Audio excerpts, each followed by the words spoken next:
What is going on, everybody? Welcome back to another episode of the Always Compete Seahawks podcast. I am Sam. That is Mike. Today we're here to cover a big old burger, if you know what I'm talking about. And I'm not talking about like a 30 burger, which is solid. We've had a few 30 Good. burgers. Yeah. I'm not talking about a 40 burger. I don't remember if we had a 40 burger this year, did we? We had to have at least one. No, we didn't. Did we? Oh, maybe we didn't. No. We didn't have a 40 Wow. burger all year. It was like by far our best game then. No, did we have 40 versus Jacksonville? No, it was 31-3, 31-7, I think. It was something like that. It was something. We did not have 40. I want to stall on this. We haven't dropped a 40 burger all year. We're just gonna skip 40. We're gonna jump straight to a big old 50 burger. Dropped 60 to be honest. I mean, they could have if they wanted to. Well, we would have had to score. Well, okay, if one of the field goals was a touchdown and then we decided to actually punch it in from the 1 yard line, that'd have been 60 right there. My dad was like, I was like, yo, we have to just let Russ sneak it in. Yeah, get scoregami. It was scoregami. And my dad was like, no, it's bad sportsmanship. You don't want to see if that was versus you, you'd be pissed. I'm like, yeah, I would be pissed. But that's the entire reason we should do it to the Lions. On a real note, I really like Dan Campbell. So it really sucks to see Dan Campbell like sad on the sideline. It's just a weekly occurrence at this point. No, but really, I love Dan Campbell as a guy. Like we're gonna get up, we're gonna bite a kneecap, we're gonna get knocked. I like how he keeps saying like we're gonna get knocked down over and over again. Yeah, he knows their ass. He's like, yeah, we're gonna get knocked down a lot. Like a lot, like every play. Yeah. But every time we come up, we're gonna bite off a major body part of the other team. Yeah. And basically, that's the exact opposite of what happened to the Seahawks today. Or yesterday, I should say. What was it? 51-22 or 29? 51-29? It was bad. It was 51-29. Beautiful game. It was like perfect on all cylinders. Russ, 4 touchdowns, no picks. Fantastic. In the rain. In the rain as well. In the rain with a glove.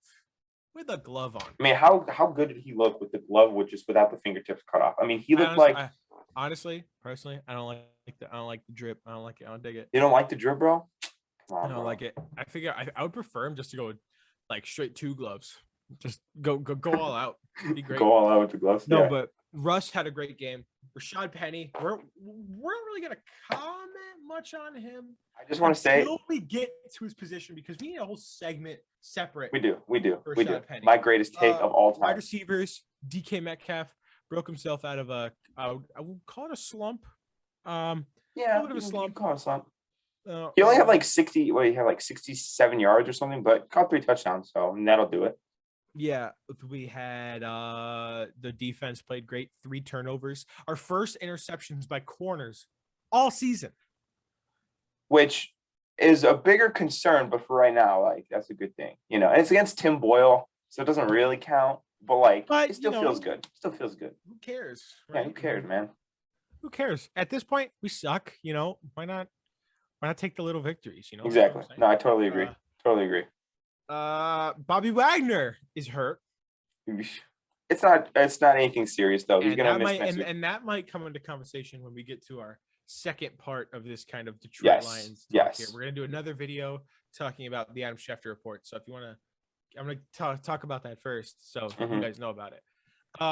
But let's just dive right on in. Let's just get right into it. Talk about Russell Wilson. Is this a vintage Russ game? It was definitely a vintage Russ game. I had a feeling in my stomach. It almost felt like a going off on a good note game. He just wants to play good. He wants to leave on a high note. That's what it felt like to me. But he played fantastic. Absolutely, it shredded the poor Lions. It honestly didn't. They shouldn't have even been on the same field. That defense, I honestly feel bad for them. Just got DK involved. And I think the DK thing is bigger than people are making it out to be because we might want to extend DK. So to have him, be happy at the end of the year instead of being kind of disgruntled like he has been for the past probably 5 or 6 games is something that I think is really important and really substantial when it comes to possibly re-signing him. So that was amazing.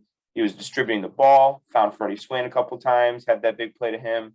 Tyler Lockett was involved, of course. He also caught a touchdown. So it's just like everything you want to see from Russell Wilson was there, and I couldn't have been happier. Yeah, Russ, he hit the throws that he had to hit for the first time in a while. Like that throw to Tyler Lockett right over the shoulder on that third down. I think it was a 3rd and 6. We're kind of getting a drive together, but it kind of stalls out, and Russ hits just a beauty right over the shoulder. Tyler Lockett almost Willie Mazes it. Just kind of gets right under it, catches it like that. It's beautiful. Russ had 3 touchdowns thrown to DK Metcalf. One, which is kind of considered a touchdown, but it's basically a run. Did a little jet sweep to Tyler Lockett from like the 1-yard line. Which, by the way, I'm going to talk about Shane Waldron. I have a conspiracy theory going on. I want to talk about Shane Waldron a little bit. Do you think that Pete Carroll released Shane Waldron's family from captivity this week and allowed him to like not be stressed out completely? I'm going to talk about that in a second. But, Russ had a great game. Hit all the throws he had to hit. He really wasn't hit much in the pocket, which is good when you play the Lions. And yeah, I mean, I'm very, very happy. I mean, you got to give Russ an A. Absolutely. It's just a great game. Now, absolutely. Rashad Penny. I mean, Jesus. I called literally Jesus. Mike called it. That's probably my best take of all time. I think I said honestly, I think I don't think the take was more so, hey, Rashad Penny's gonna be good. I think it's more like Rashad Penny's gonna stay healthy for 5 consecutive games, getting 20 rushes a game. Yeah. I'd be like, are you a maniac? He's gonna tear his ACL after like 6 carries in the first game. Yeah. So I don't think the issue is ever like, oh, this guy's ass. Because I always thought he was pretty good. He always had talent. Yeah, he always had talent, but like he just couldn't stay healthy. And who knew that all it took was signing old ass Adrian Peterson to whisper something in his ear, and then it just clicked with Rashad Penny. He's like, "Oh yeah, I'm going to be the best running back in football over the past like 5 games." He's like, literally, he's been the best. He running back whispers in his ear. He's like, "Hey Rashad, you run to the open lane. Hey Rashad, go in the Cairo booth after games." He's like, "Dude, what?" I remember an interview I saw with Rashad Penny like a couple of years ago, and he was literally like, yeah, when I came into the league, all I was eating was McDonald's until like Chris Carson taught him about nutrition or something. What if that's literally like what it was? If Rashad Penny was just like eating some shit or like not stretching the right way or whatever, and Adrian Peterson's like, nah, bro, do it like this. And then he's just a monster. Rashad Penny's doing like his like lean to the right just a bit. Yeah. It's like, no, you gotta do it like this. And Rashad Penny's like he feels like a click. Yeah. Like his muscle clicks back. His knee popped back in place. Yeah, like his entire like femur was out of place. It just pops right back in. And it's like, and all of a sudden he's God. He had 170 yards, 2 touchdowns. And could have had a lot more. He could have had 250 if they would have kept running. Of course, he's doing this in the last 5 games of a contract year. Yeah. Which, that's another point I want to get to. I think we should re-sign Rashad Penny. I also think we should I don't think he's going to be that expensive because I also think we should re-sign Gerald Everett. Gerald Everett, yes, needs to be re-signed. Russ has other than the San Francisco that man the ball. Well, the San Francisco game was an outlier. Yeah, that was like an aberration to an extreme degree. Other than that, I think he's been solid this year. I really have. That's like much better than Greg Olsen was. That's like saying we should have traded Russ after the Green Bay game. I can't like that game was really bad. True. Like Russ played. That might have been Russ's worst career game. And I think PFF graded it as Russ's worst career game. No, that was the Rams game this year that he graded as the worst. Well, game. it was the worst game, and then he had another worst game, unfortunately, like 2 weeks later, which is like very concerning. But which is kind of tough because he had a 5 interception, no touchdown game before, and yet they're like, nope, that's worse than that. Nah, that's worse, bro. Rashad Penny, A+. A+. DJ Dallas is cool too, I guess. He cool. He run back kicks. That's cool. Travis Homer had one good run. He did. By the way, you notice how like ever since Travis Homer started doing really good on special teams, we've just like completely stopped the Travis Homer slander that we used to have. Well, yeah. I mean, I've stopped it for the most part. You know, he's no longer my least favorite player. The Jermaine Ifedi slander. Jermaine Ifedi slander. It just continues. It lives His on. false start against the Bears. If we ever come out with merch, you best believe that Jermaine Ifedi is the one going on the merch. 100%. He hasn't been a Seahawk for a while, but doesn't even matter. Bro, this is it. Jermaine Ifedi, like dropping back into pass pro. Yeah. In the background, you see a flag.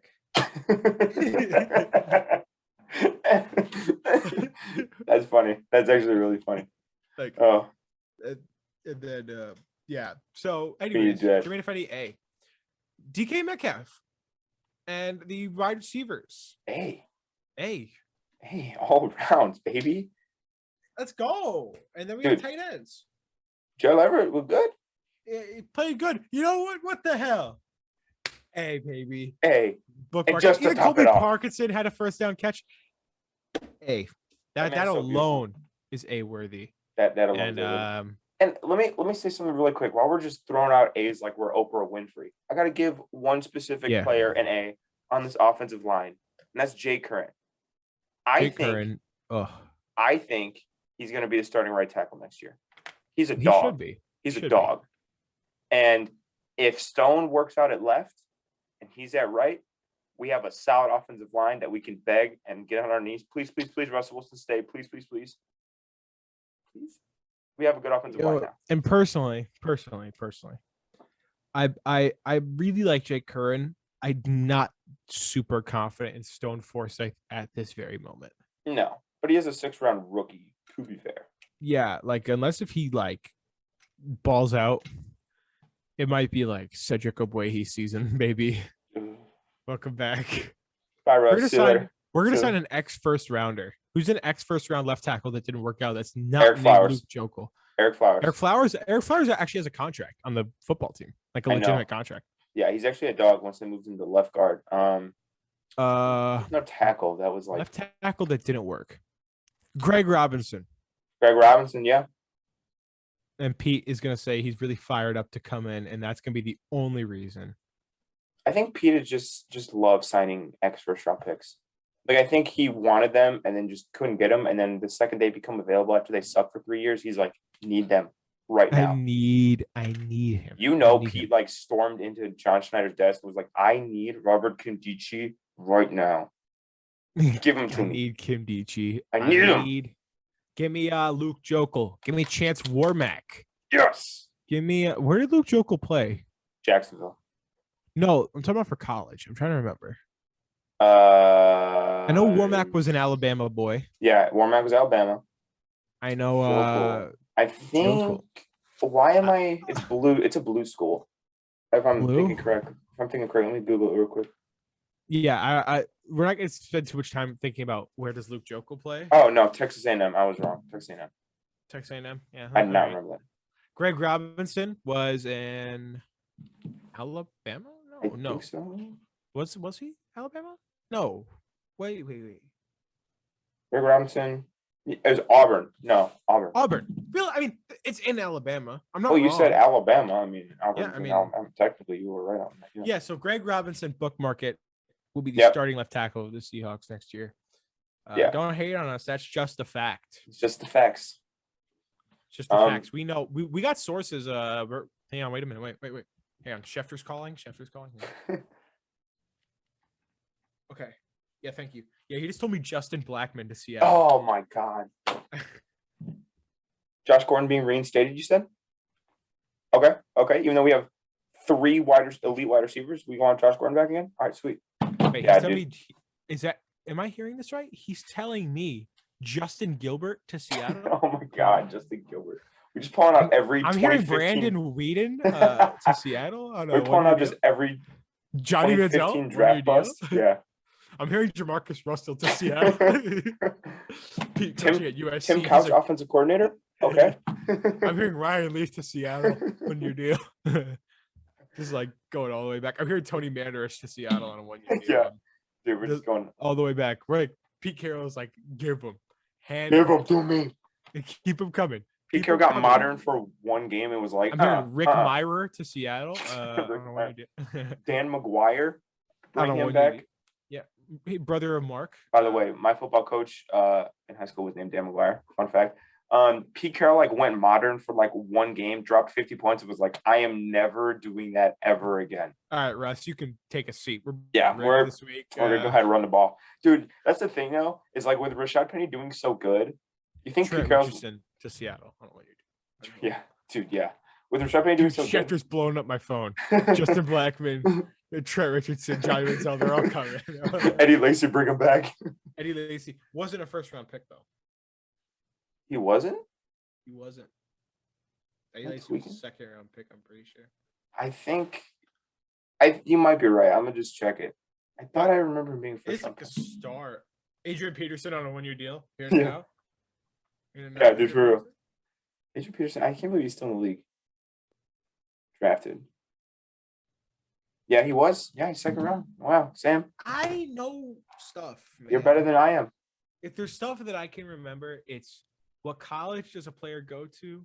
Yeah. What round they were picked. I'm typically good with rounds, but I guess Eddie Lacy, feast mode just alluded. Eddie Lacy, Alabama.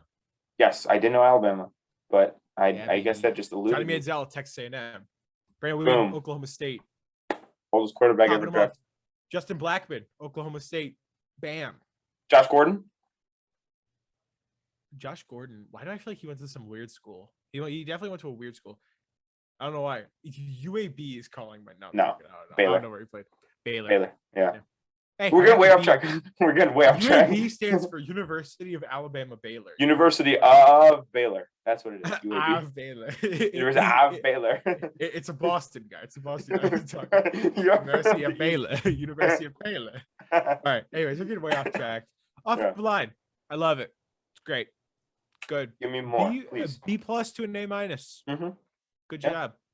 Just get a goddamn center, and maybe we'd have a great O-line.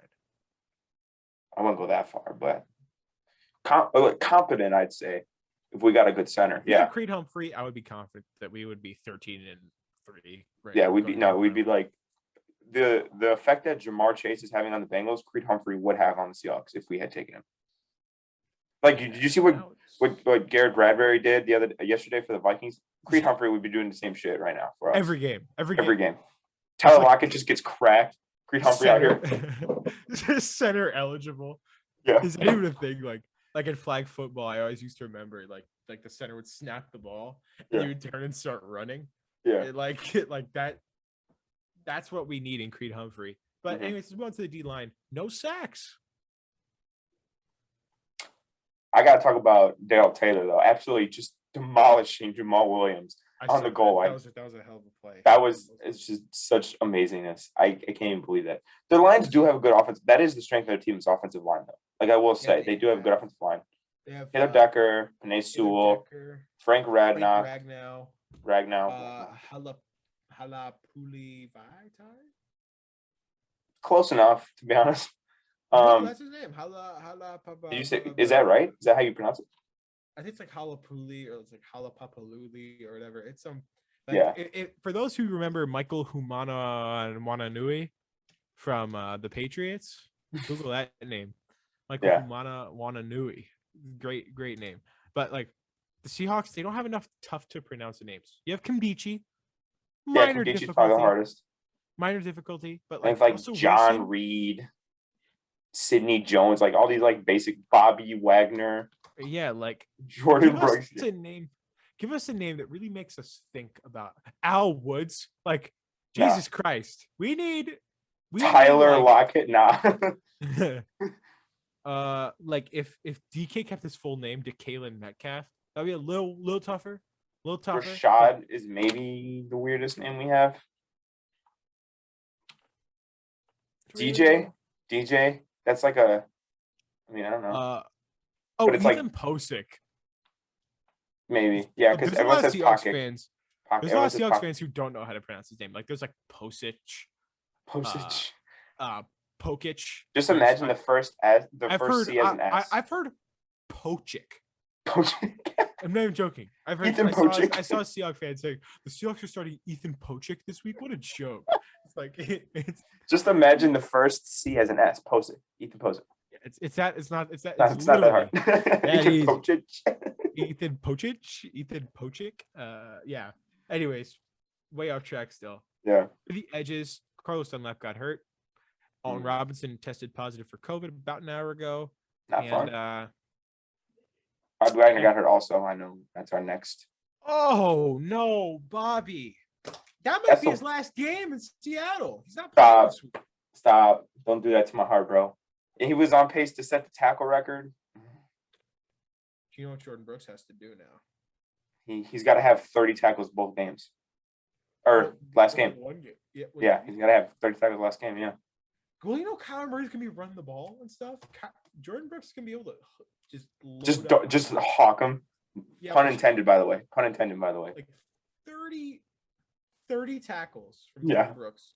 A would be stupid, and B would. What if the Cardinals are just like? What if the Cardinals are like, all right, our playoff place is locked in. We don't want to get anybody hurt. They just run inside zone every drive, and Jordan Brooks is like, he's right there every time to just stop it.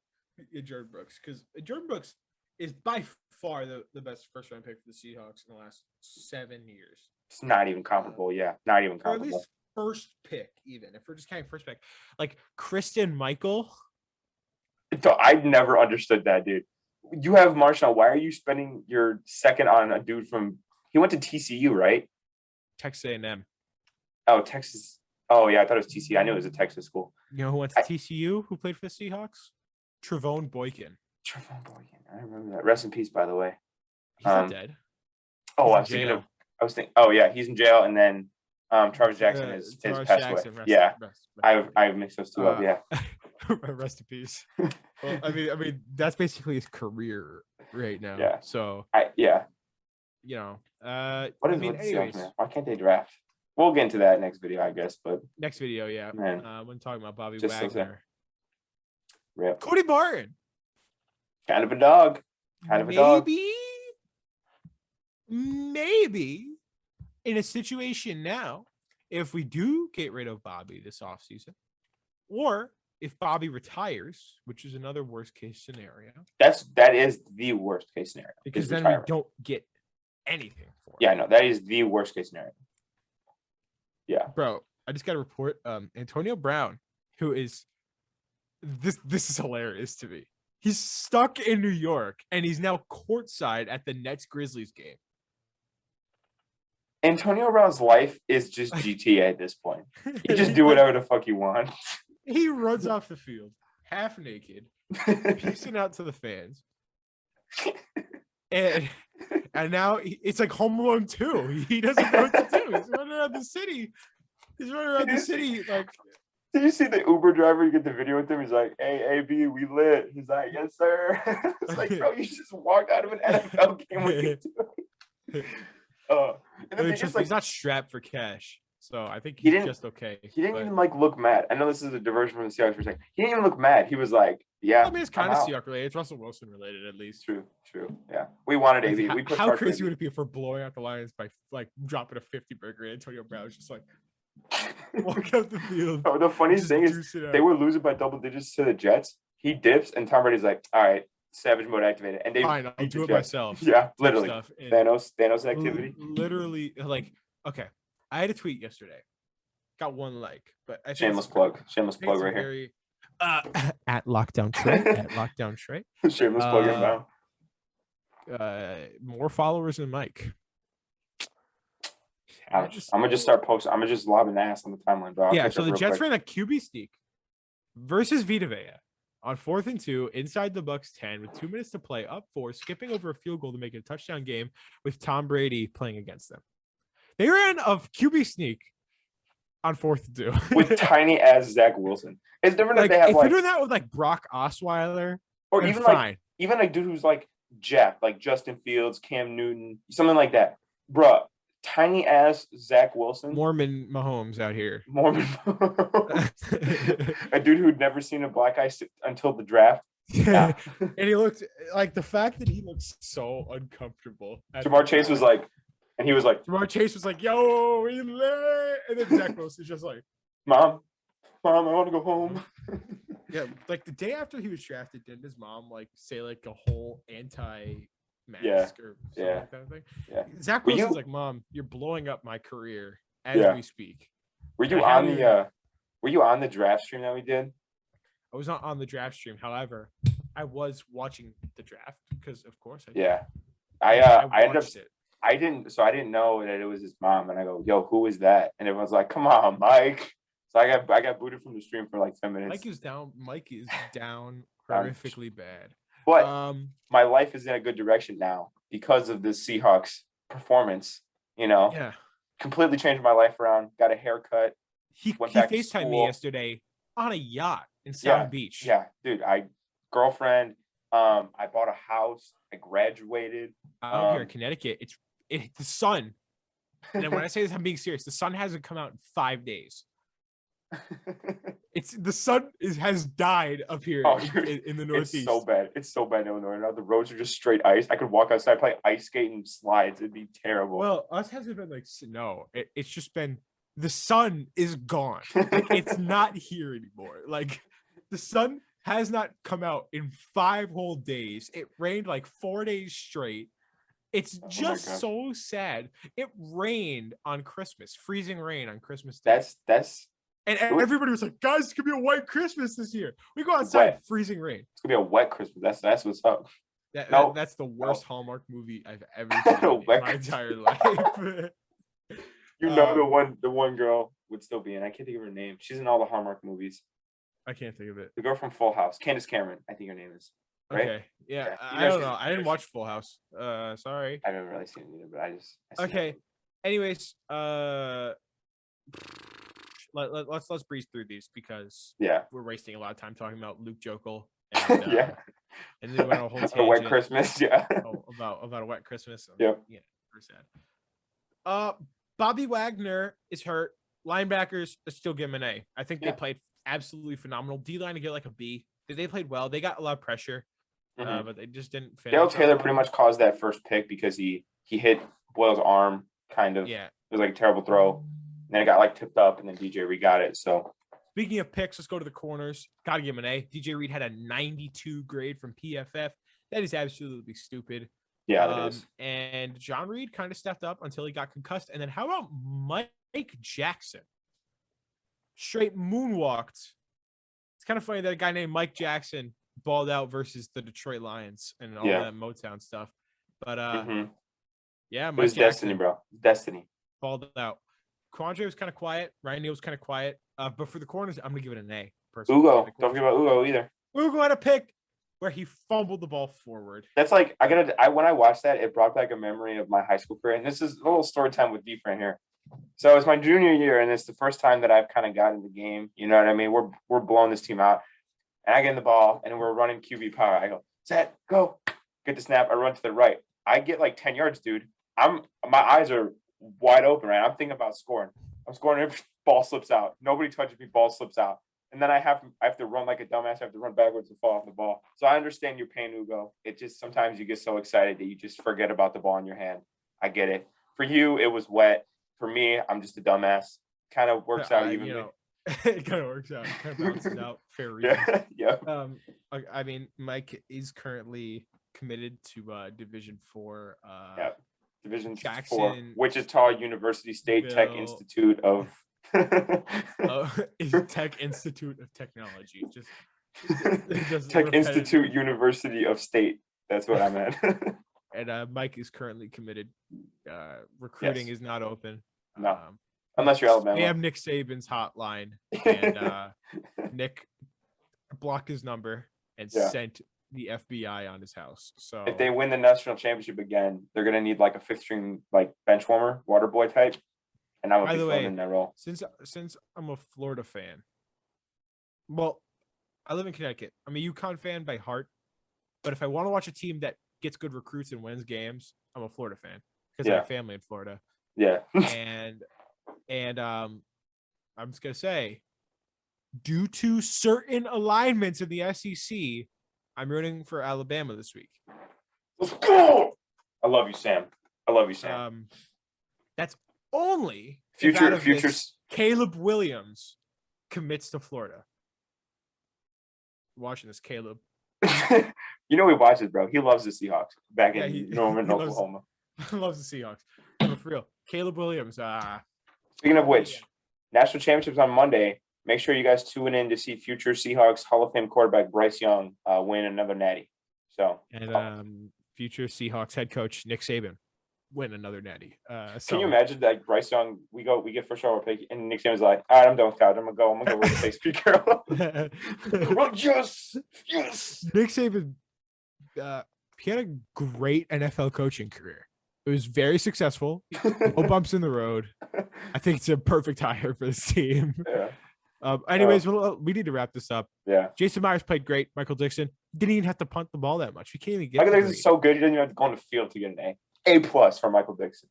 And Nick Bellore always gets an S in our heart. Nick Bellore he can never be anything. By the way, perfection. We'd be happy to feature on Between Two Bellores this week.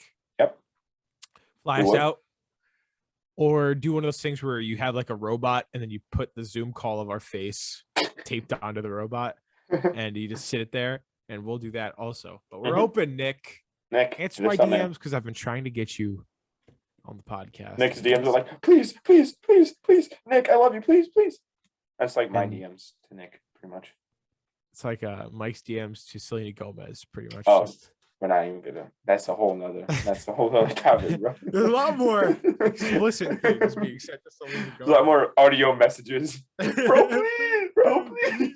Yeah. All right, let's wrap this up. Thank you for watching. I know it's a little late, but happy holidays. Happy New Year. Very joyous season. Seahawks are undefeated in 2022. I actually just had to go to school today. And damn, I don't have to go to school for 15 more days. My school has many COVID positives. Fun. Very fun. Demanding on keeping it open. So it's very fun. If I'm on the call next week, Sam just in the hospital on a ventilator. So yeah, the Seahawks, they beat the Cardinals. Take it out, like get this ventilator off me. It's like Darth Vader when he's when he's like in episode 3, he's getting repaired. He just rips everything apart. I need to talk Seahawks, baby. Yeah, Seahawks. But listen, we thank you for watching, and we'll see you in part 2 where we talk about what Adam Schefter said about the Seahawks. Peace.